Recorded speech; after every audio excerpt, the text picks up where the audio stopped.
Good morning, everybody. I would like to welcome you all to this important session at the International Commodity Summit 2025.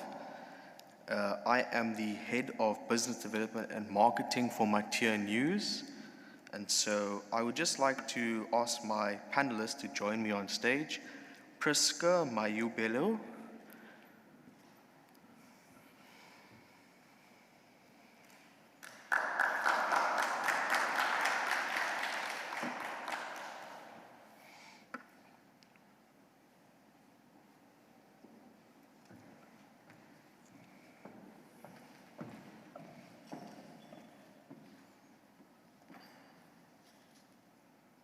So, if you could give us a brief introduction as to your background.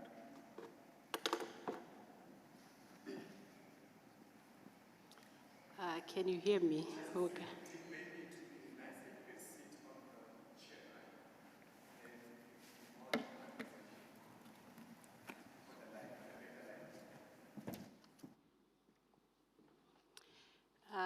Thank you, Dean. Thank you so much for the platform. My name is Prisca Mayumbelo. I work for the City of Windhoek in the Urban and Transport Planning Department. I'm actually in charge of leading the business development within the Department of Urban and Transport Planning back in Namibia. And also, equally, I'm the president for the Chartered Institute of Logistics and Transport in Namibia. I'm also an urban mobility activist, so I'm really excited to be given this discussion, just to be part of this discussion on green hydrogen. So I look forward to it, Dean. Okay, that's great. We have another panelist who was unable to make it. I'm just going to give a bit of background into his area in expertise. Mlibo Yokwe, he's a senior business development manager for South Africa. He offers hands-on experience in industrial project development, energy, commercialization. He brings practical lens to the commercial viability. He's a stakeholder alignment, regulatory frameworks needed to scale hydrogen. So he's not here, but we do have some recordings for the questions that he's answered. So the first question that we've asked him is, what are the most promising use cases for hydrogen in Africa's energy and industrial sectors? And if the media could play that video. When we talk about hydrogen in Africa, it's important to distinguish hype from real opportunity. The most promising use cases are those that solve structural challenges on the continent, challenges around energy security, industrialization, and the need to decarbonize without compromising economic growth. The first major use case is fertilizer and ammonia production. Africa imports most of its fertilizer, and almost all of it is made using fossil-based hydrogen. By producing green hydrogen locally and converting it into ammonia, countries can dramatically improve food security, reduce foreign currency outflows, and build competitive export products. Regions like Namibia, Morocco, Egypt, and South Africa have the renewable resources to produce ammonia at globally competitive prices, which unlocks both domestic value and international trade opportunities. The second high potential application is long duration and seasonal energy storage. Hydrogen is one of the few technologies that can store electricity cost effectively over days, weeks, and even months. In a continent rich in solar and wind resources, but challenged by variability and limited grid flexibility, hydrogen provides the missing piece of the puzzle. It absorbs excess renewable power when it's abundant and then reconverts it back to electricity when needed. This can stabilize national grids, reduce diesel use in remote communities, and provide true baseload from renewables. At HDF Energy, this is exactly what our renewable technology is designed to do. Firm renewables using hydrogen to produce reliable, dispatchable power. Thank you, Media. For Prisca, maybe you could tell us about the viability of this. Production viability? Oh, thank you so much, Dean. I was actually really hoping that we were going to have somebody, an expert from South Africa, to be part of this panel discussion. But however, I'll be speaking a lot on Namibia. Definitely, Dina can say that Africa as a whole, we have a very big potential to be a green hydrogen producer. We need to look at the resources that we have in our countries. I'm going to mention Namibia as a country.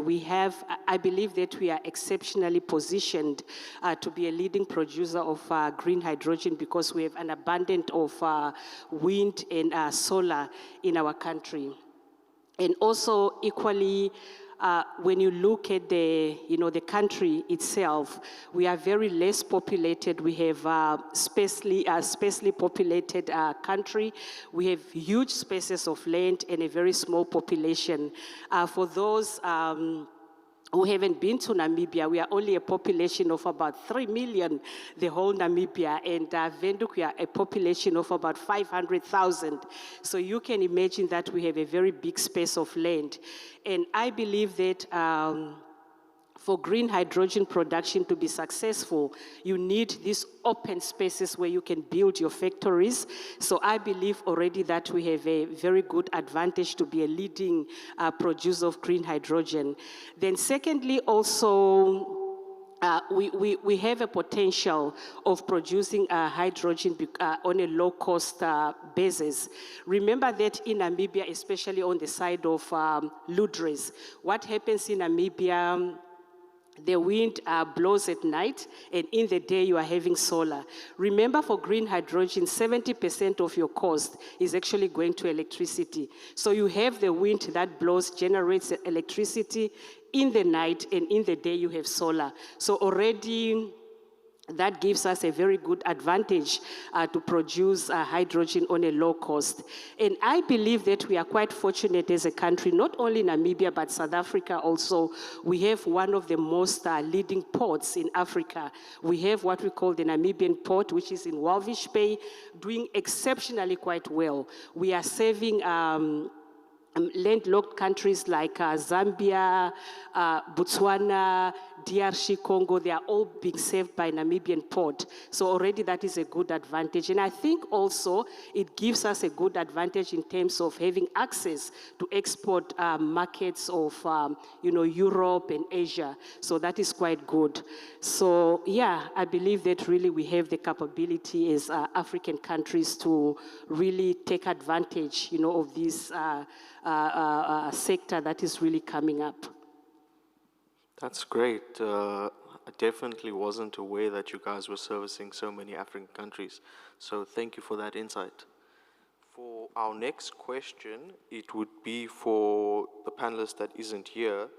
It covers how hydrogen can complement existing renewables and grid systems rather than compete with them. If you guys could play that video, thanks. I think the debate about hydrogen competing with renewables is the wrong framing. Hydrogen is not an alternative to renewables. It is an enabler that allows renewables to operate at much higher penetration levels without compromising grid stability or reliability.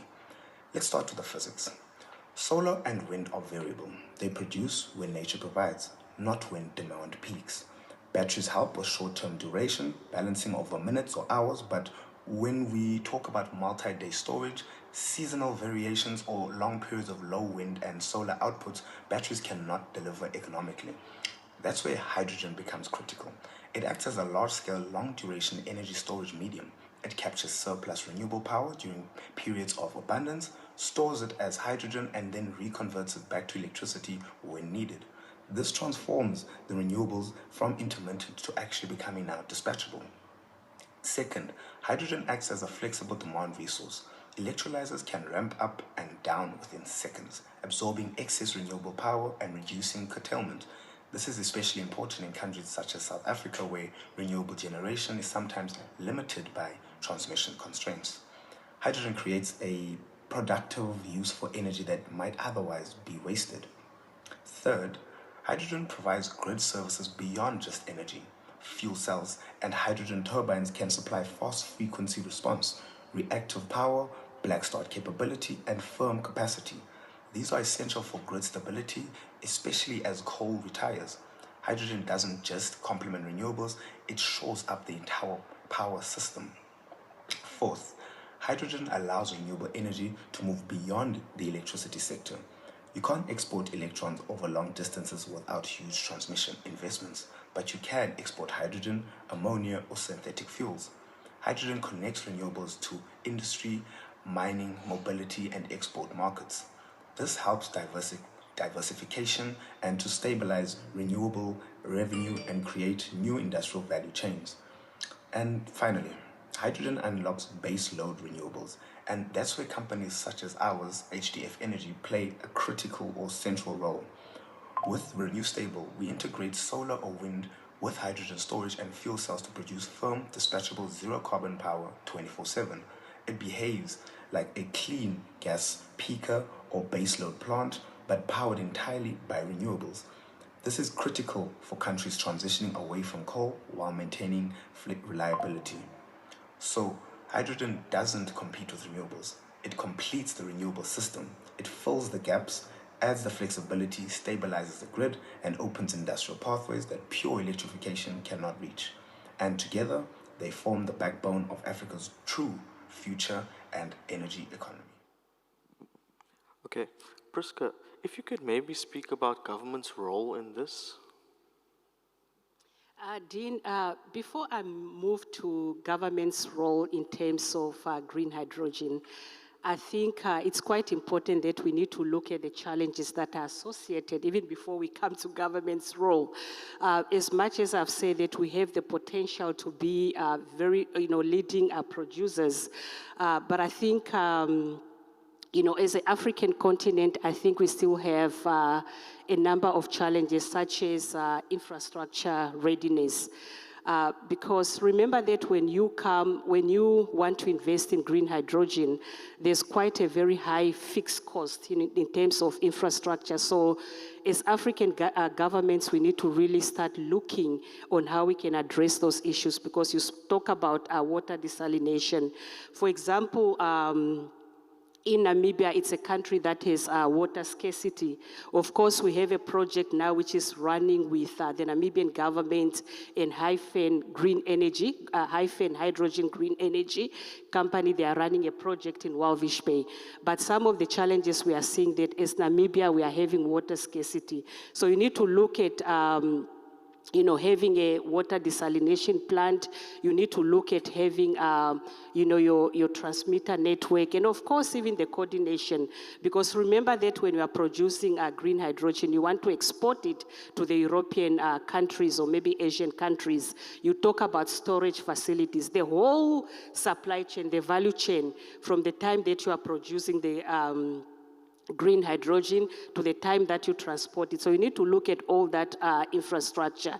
And also the other challenge that I'm seeing in terms of policy and regulations, we are still lagging behind these African countries in terms of, having these legal frameworks in terms of the production of green hydrogen. So government really plays a very critical role. I think as African countries, we cannot be spectators anymore. We do have the natural resources. We have the resources in our countries. When these investors are coming to Africa, we need to sit on the table and really have these, equitable partnerships, between the investors and, the governments in our countries. So they play a very big critical role in terms of strategic direction, because from top up, the president on a national level, they need to provide the guidelines, the policies that are needed for hydrogen production. And then, of course, also they are responsible for negotiations. When the investors are coming in our country, we need to ensure that we get the best for the local people within our countries. And of course, like myself, I work for local authority, I work for municipality level. On a municipality level, I think we also play a critical role in rolling out in this sector.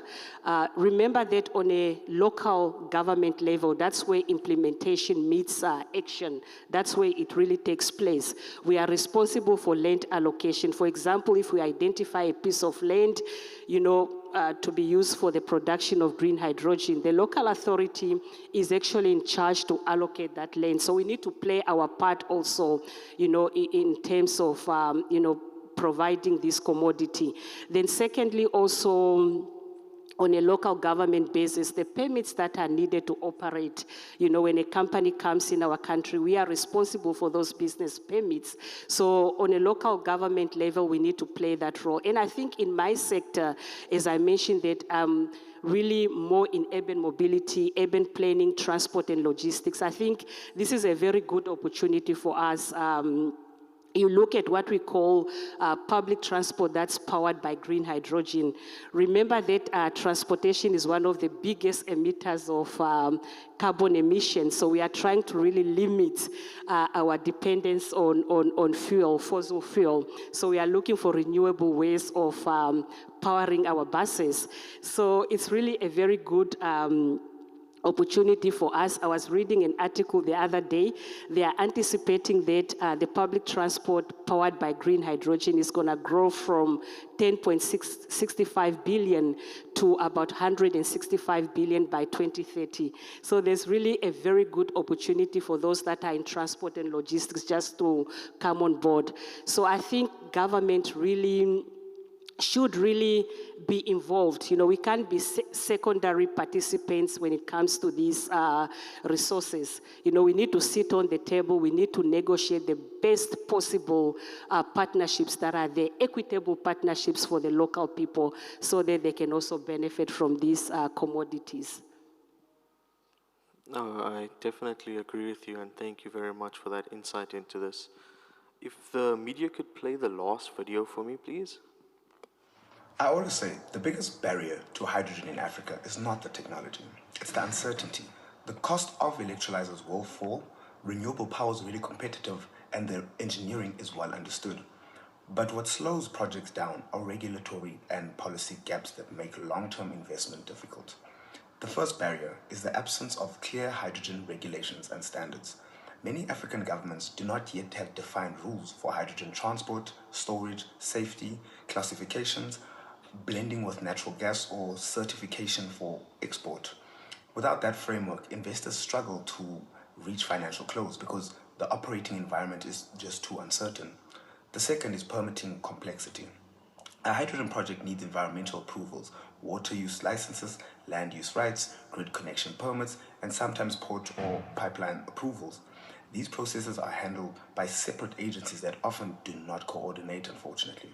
In practice, this creates long timelines, duration, duplication, uncertainty, and a one-stop shop hydrogen permit framework would most certainly unlock enormous value.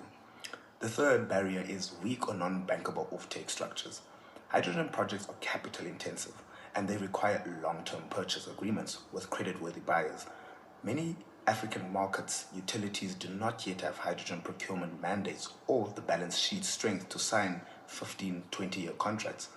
Export markets are promising, but certification frameworks and cross-border standards must be aligned. The fourth and last challenge I'd say is grid access and electricity market design. Electrolyzers thrive on flexible, low-cost renewable electricity, but many grids still lack in-wheeling frameworks, time-of-use tariffs, or mechanisms to monetize grid balancing services. This then results in hydrogen being limited to operate both as a flexible load and a storage gas asset. Then there's the question of finance and de-risking domestic capital loan. That cannot fund multi-billion-dollar hydrogen hubs. Projects need blended finance, concessional instruments, guarantees, and policies such as viability gap funding. Many of these structures are still transitioning or emerging in the just energy transition. The JET IP are a good place to start, but delivery at scale remains slow. For you, Prisca, could you touch on public trust? Yeah, definitely we need trust. I believe that trust is a very important aspect of even in strategy, even in our organizations. I think when you think about trust, you look at inclusive, development. Like now, as I mentioned, in Walvish Bay and Ludres back home, we have very big projects that are actually taking place. But I believe that the trust can only come when you involve your communities. You need to have this open communication when you discover this, whether it's oil and gas, when you discover the hydrogen, whatever resources that you discover within your city or within your town, you need to be transparent with the communities within that town. And I think it all begins from the time when you start even with the feasibility study. There should be public participation. They need to have your community people, they need to have a say in whatever production is happening within their areas. And then secondly, also, I think, as I mentioned, transparency is important. They also need to feel that they are part of this project. And you need to illustrate or to show that the benefits are going to come back in the community. So trust also reduces your resistance. You know, when people feel that they are really included in this project, they are going to benefit. Not only international people are going to benefit, but the local people are going to benefit. I think that in itself can really increase the trust between the investors and the government and all the stakeholders that are involved in that project. Thank you very much for your insight. Is there anybody in the audience that'd like to ask any questions? Yes?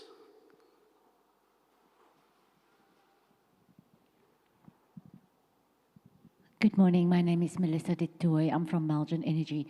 So I was listening to you, and the fact of the matter, cost is definitely an obstacle for the hydrogen. But I was wondering if, you know, if we could focus, or not only focus on the hydrogen as such, but also what the benefits could be for the community. And because the reason why I'm asking that is I'm currently busy with a hydrogen project in the Mossel Bay area, where they use the affluent mass, you know, not necessarily the salt water, to convert into hydrogen, and then afterwards they will, and it's going to become a part of the community project where they will use these raw material that, you know, that's after the process is done, to make logs and sell it, you know, for fuel and for like firewood and things. So I'm just thinking, you know, first of all, yes, we create an energy source, but we also address a municipality crisis. I mean, you know, for a municipality to recycle and to, you know, to cope with all this affluent matter, especially in urban areas where there's, you know, high volumes of people, you know, coming together. I think one should look at these projects as, where can I add benefit other than an energy source? Thank you so much. I think I'm in agreement with you. For me, I used to say that green hydrogen should not only be an export commodity. We need to create industry from this, green hydrogen. Like, for example, you can be able to come up with green fertilizer, steel, and all that. So I believe it should be also for domestic use. I'll give a typical example now. In Walvish Bay, we have a company called Clean Energy Solutions. So they partnered with Othlavin and List, it's a Namibian company. So what they did, we just launched our first hydrogen-powered bus in Walvish Bay. We are so proud as Namibians, you know, because of that project. And then secondly, also we launched, now we have a service station where this hydrogen-powered bus can be fueled. But I think for me what stood out from that project, they also have an academy, because you have all these investors that are coming in the country, but we need to train also our local people, because that's why I'm saying that that domestic advantage, it should remain in the country. People should feel that they are being prioritized. When you are taking young people within that area, train them on these skills, so that public participation and the trust that we spoke about all comes to play when people feel that they are being involved.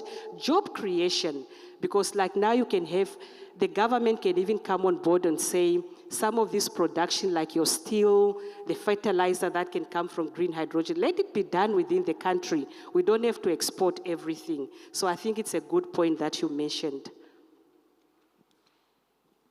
Thank you very much for that question. Is there anybody else who would like to ask any questions? Yes, the gentleman in the back. Thanks.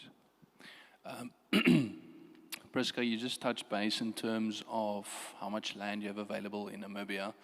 So I know the country quite well. I know of some of the developments going on in the inlands, Duares and etc.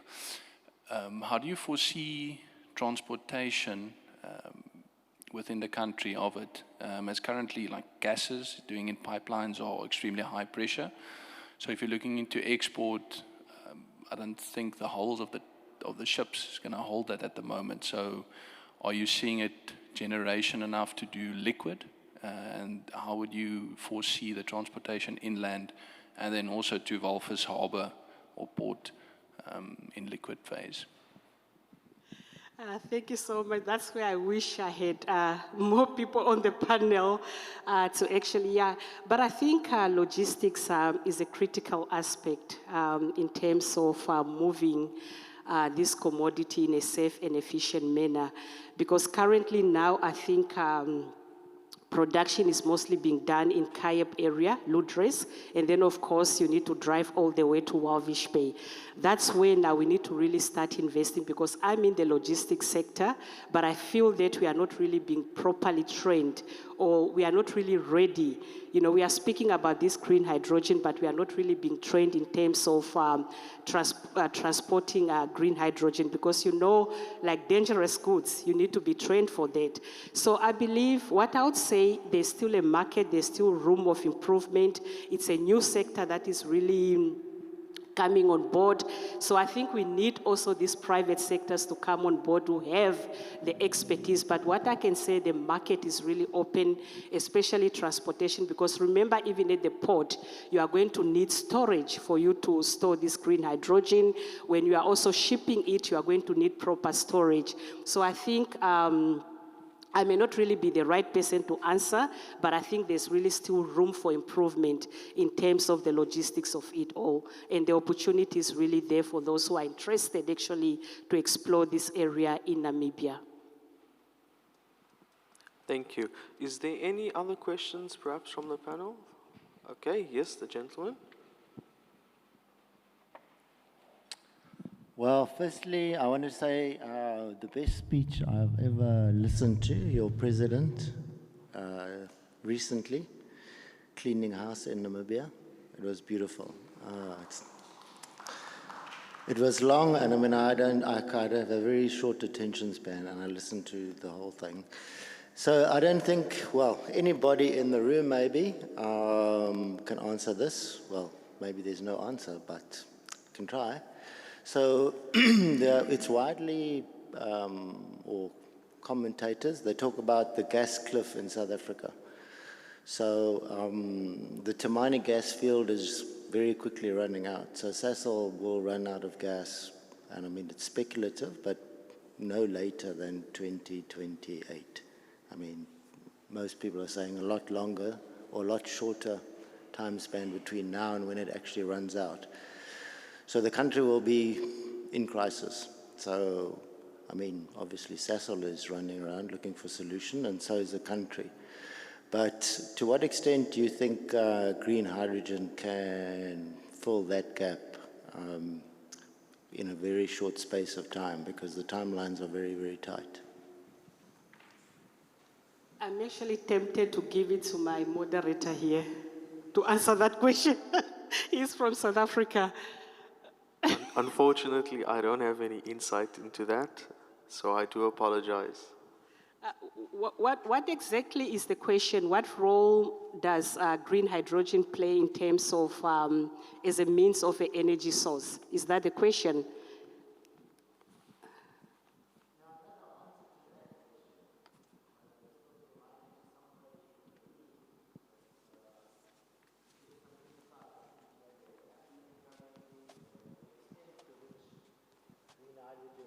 Solution, or will provide some mitigation against, an energy crisis in South Africa, because, I mean, the supply of gas from Mozambique is it is material.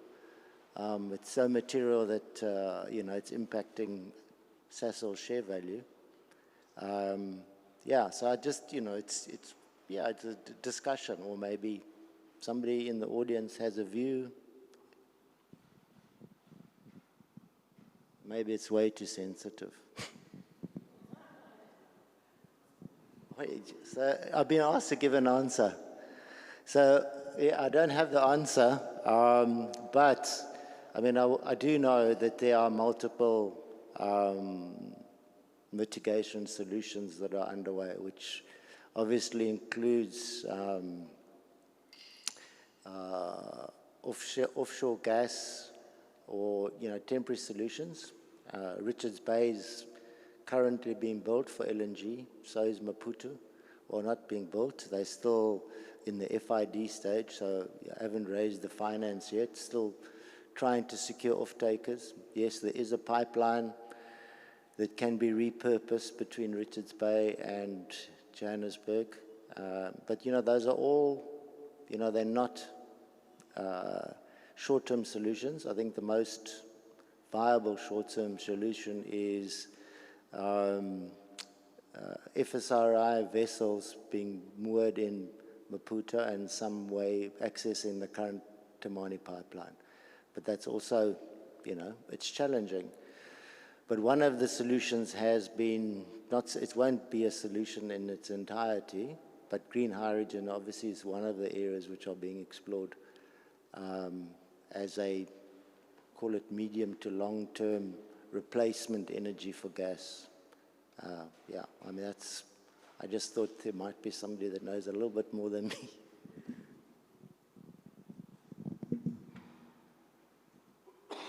Is there anybody else that'd like to ask any questions? Okay, then I'll just end with my closing remarks. Prisca, thank you very much for your time here. I do appreciate it. And then also for Mlibo, who was not able to be present, but could give his insights into this. And to the audience for your engagement with us. Really appreciate that. Thank you.